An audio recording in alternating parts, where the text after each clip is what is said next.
दो south African अपने business के सिलसिले में जब देश-विदेश में टूर कर रहे थे और अपने जो उनके उसी दरमियान वो 2 देशों को घूमने के बाद जब तीसरे देश का सफ़र करते हैं, उसके बाद जब वो किसी होटल में रुकते हैं और उनको लगभग 2 महीने गुज़र चुके थे।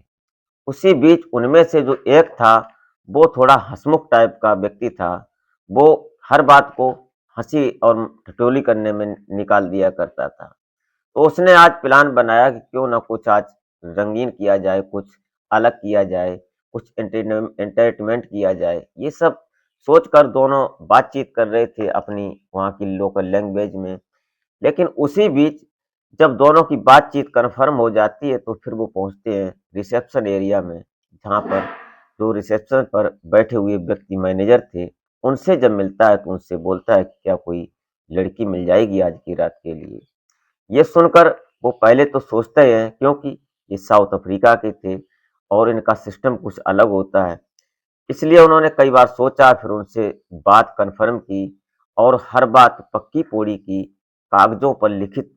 उसके बाद उनके लिए वो एक लड़की प्रोवाइड करवा देते हैं। उसके बाद जब वो लड़की उनके पास पहुँचती है, वो भी एक हाई प्रोफ़ाइल घर से थी और पैसे के लिए उसको इतना पैसा दिया था, एक रात के लिए, जो कि उस लालच में आकर वो उनके पास पहुँच जाती है।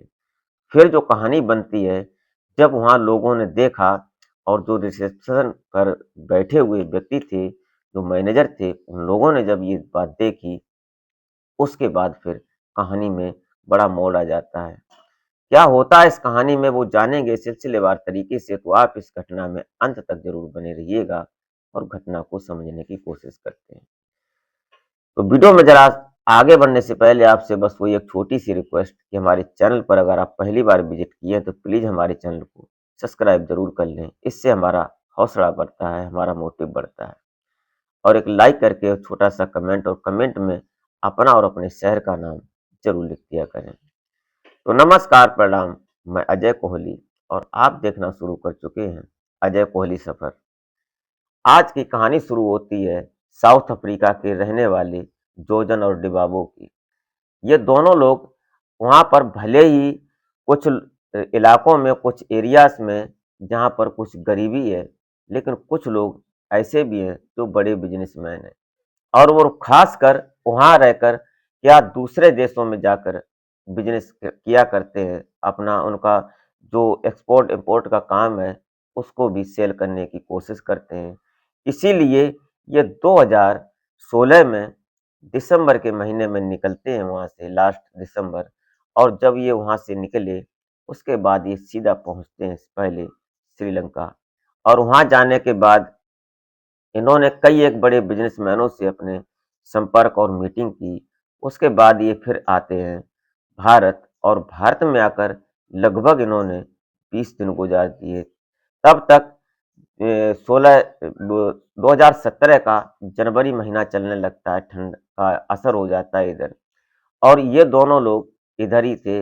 भारत में जब अपने कई एक जगह पर जाते हैं और कई एक सेमिनार करते हैं, उसके बाद कई बिज़नेसमैनों के साथ बैठते हैं, उनके साथ मीटिंग होती हैं और इनका यहाँ पर 1-2 जगह फिक्स भी हो जाता है जो ये बिज़नेस करते थे। उसके बाद अब इनका रुख होता है कि अब पाकिस्तान की तरफ चलते हैं। जब ये पाकिस्तान पहुँचते हैं, क्योंकि इनका टूर वीज़ा था और इन्होंने अपने कागज़ों में जो लिखित होता है उसको लिखवा रखा था। इनके पास परमिशन थी कि ये बिज़नेस टूर पर निकले हुए हैं। इनका जो वीज़ा और पासपोर्ट था, वो इसीलिए इन्होंने इम्पोर्ट करवाया था। जब ये पाकिस्तान पहुँचते हैं तो कराची शहर में पहुँचते हैं, क्योंकि कराची पाकिस्तान की शायद राजधानी है और वहाँ पर बड़ा सिस्टम है, इसलिए वहाँ पहुँचते हैं और वहाँ जाकर एक बढ़िया वीआईपी होटल जो इन्होंने बुक किया, उसमें एक कमरे में ये रहते हैं। अक्सर ये जो बिज़नेसमैन होते हैं, उनसे इन्होंने संपर्क करने की कोशिश की, जो जीमेल और सोशल मीडिया के माध्यम से उनसे इन लोगों ने मिले और मिलने के बाद जो इनके जहाँ पर बैठते थे, मीटिंग होती, उसके बाद शाम को ये अपने कमरे पर आते और दोनों जो खाना-पीना होता और ड्रिंक्स वगैरह ये सब करने के बाद ये मस्त होते और फिर सो जाते। एक दिन जो ये जोजन जो होता है, ये कुछ हँसमुख टाइप का था। इसने दोनों आपस में बैठे बात कर रहे थे। इवनिंग टाइम था और चाय पी रहे थे। उसी वक़्त दोनों बातचीत करते हैं कि आज क्यों ना कुछ रंगीन किया जाए। तो बोलता है कि यहाँ देखो संभल के रहना, और पाकिस्तान जैसी कंट्री है, यहाँ पर कुछ गलत किया तो हमारे साथ बहुत गलत हो सकता है, क्योंकि हम जिस काम से, जिस मकसद से यहाँ आए हैं, अगर कोई बात बनी बिगड़ी तो फिर मुझे शायद सलाखों के पीछे भी जाना पड़ सकता है, और जिस प्लान से आए हैं वो सारा धरा का धरा रह जाएगा। लेकिन जोजन जो होता है बोलता है कि ऐसा कुछ नहीं होगा, पहले बात फिक्स करेंगे, पक्की करेंगे, उसके बाद ही कुछ करेंगे। तो ये दोनों उठते हैं और उठकर सीधा पहुंचते हैं रिसेप्शन, और वहां जाकर जब वहां पहुंचते हैं तो उसके बाद जो वहां पर पुरुष बैठे थे, उन्होंने इशारा किया कि सीधा मैनेजर से इस बारे में, मैटर में बात करो। जब ये जोजन और डिबाबो दोनों वहां पहुंचते हैं, वहां जाकर मैनेजर से बात करते हैं, जो मैनेजमेंट संभाल रहे थे उस होटल का, उनसे बात करते हैं कि क्या कोई लड़की मिल जाएगी एक रात के लिए। तो उन्होंने पहले तो सोचा, उसके बाद उनसे कहा कि अभी बैठो, मैं 10 मिनट में तुमको जवाब देता हूँ। मैनेजर ने अपने किसी से संपर्क किया, किसी दलाल से, और उसके बाद उस दलाल ने हामी भर दी। उसने दो चार फोटो उनके नंबर पर भेज दी। अब जब वो उनके पास फोटो आ जाती है, उसके बाद ये डिबाबो और जोजन को बुलाते हैं, और जब ये उनको फोटो दिखाते हैं तो उनमें से एक लड़की जो थी उसको दिखाते हैं, तो उनको ये लड़की पसंद आ जाती है। उम्र इसकी लगभग 30-35 साल की रही होगी। अब जब ये लड़की देखते हैं तो बेहद खूबसूरत होती है।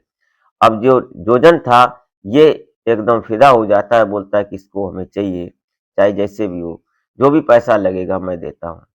उन्होंने लगभग 49,000 रुपए की बात डील हो जाती है।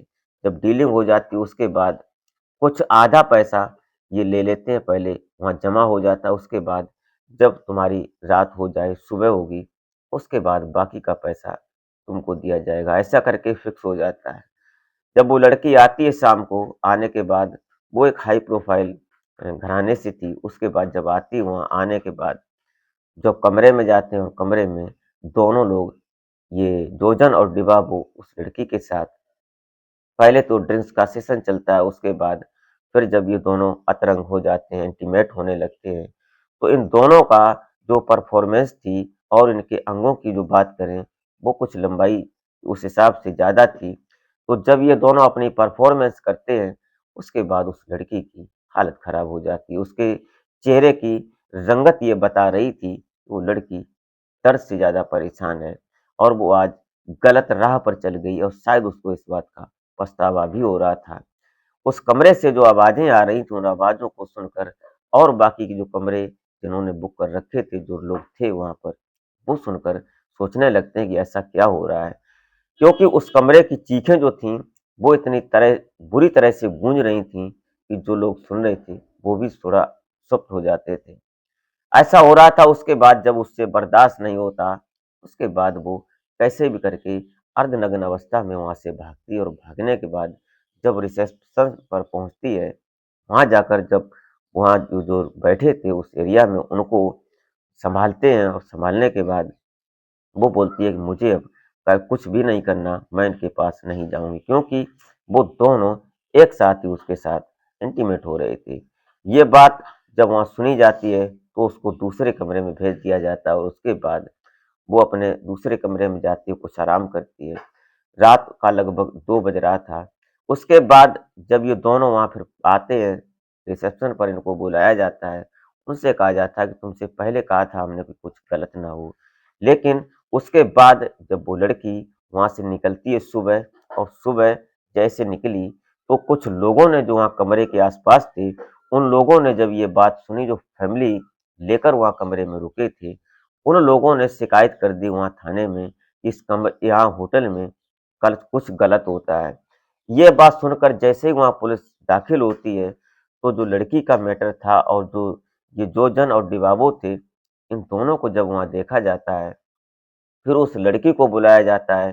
जो सीसीटीवी कैमरे खंगाले जाते हैं, उनमें देखा जाता है कि लड़की रात में इनके रूम में गई थी। ये सब देखने के बाद वहाँ मैटर बन जाता है। जब ये मैटर बना, तो वहाँ सभी लोग देखने लगते हैं।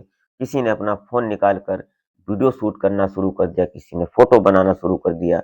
ऐसे करके ये बात सोशल मीडिया पर फैलने लगती है और उन दोनों को उस समय वहां पर संबंधित धाराएं लगाकर पाकिस्तान की जेल में पहुंचा दिया जाता है और उस लड़की को ये नसीहत दी जाती है कि आइंदा ऐसा कभी नहीं करें, लेकिन उसके ऊपर भी कुछ धाराएं लगती हैं और उससे फिर उसका मेडिकल होता है। ये सब होता है, जो कानूनी प्रक्रिया थी वहाँ की उस समय की, वो सब की जाती है। लेकिन ये कहानी एक ये सीख देती है कि पैसे के लालच में कभी-कभी कुछ लोग गलत कदम उठा लिया करते हैं और इनसे इस लालच से लोग ऐसे दलदल में फँस जाते हैं, जहाँ कि उनको शायद नहीं जाना चाहिए। दोस्तों, ये रही घटना, ये रही कहानी। आप क्या सोचते हैं इस घटना को सुनने के बाद? अपनी राय कमेंट में ज़रूर लिख सकते हैं।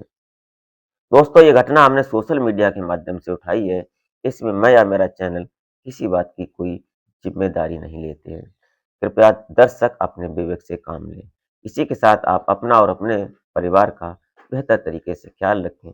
मिलते हैं फिर नेक्स्ट वीडियो में, तब तक के लिए जय हिंद।